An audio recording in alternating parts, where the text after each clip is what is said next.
for our country, and you are now recognized to deliver your testimony. Thank you.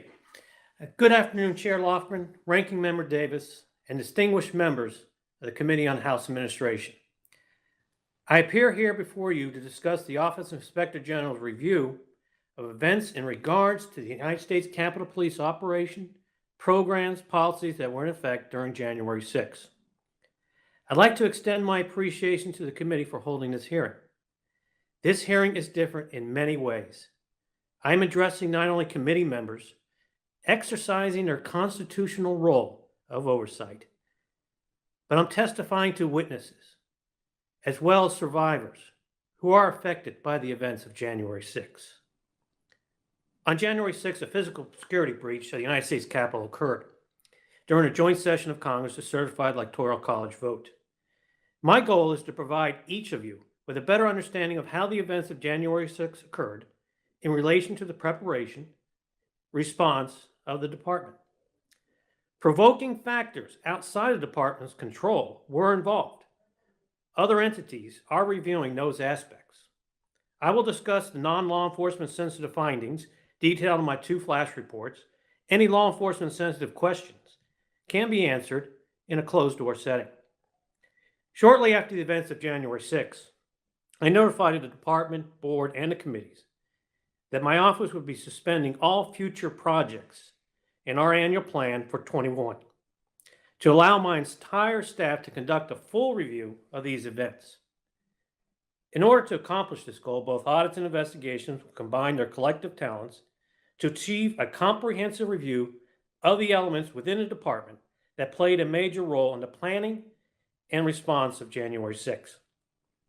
In addition to my staff, I brought on 2 additional contractors with expertise, knowledge to assist my office: a retired Deputy Assistant Director of the United States Secret Service and a retired Senior Special Agent Chief of the Federal Bureau of Investigations.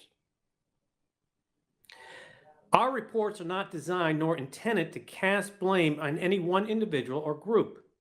These reports are intended to be an independent, objective review of the department's programs and operations to better protect the Capitol complex, members, staff, visitors, and the rank and file officers who have shown their commitment and bravery each and every day by keeping all of us safe.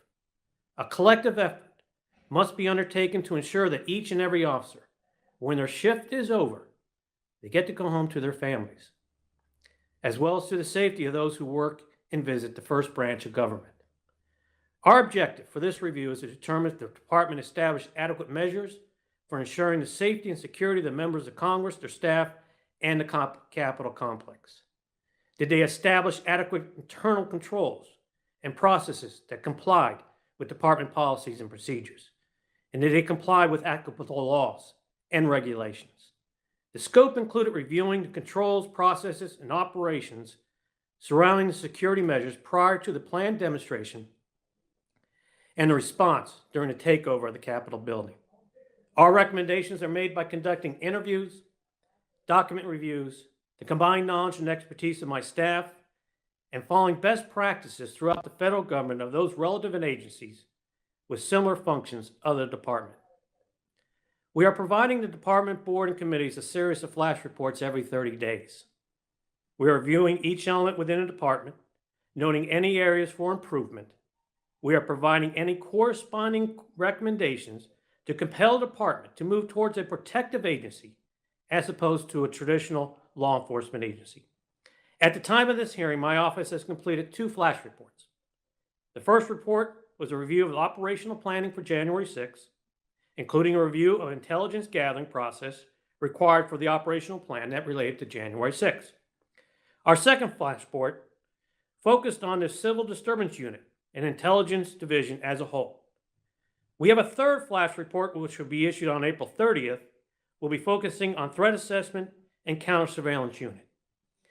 We anticipate a comprehensive review will extend for the remainder of this fiscal year. Other areas of our reviews will include, but not limited to, reviews of the Containment Emergency Response Team, manpower utilization, communication, makeup and structure of the command staff, training, Security Services Bureau K-9 and executive team leadership effectiveness, as well as many others. As our work continues, my office sees continuing areas in our findings that need to be addressed. Those areas are intelligence, training, operational planning, and a cultural change.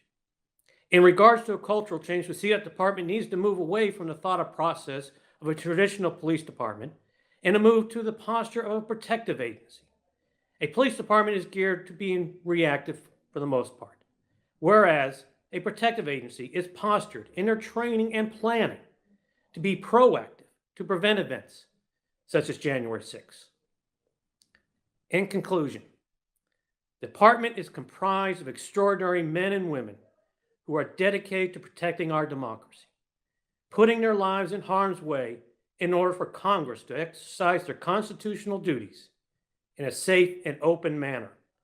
It is our combined duty to honor those officers who have given their lives and also ensure the safety of all those working and visiting the Capitol complex by making the hard changes within the department.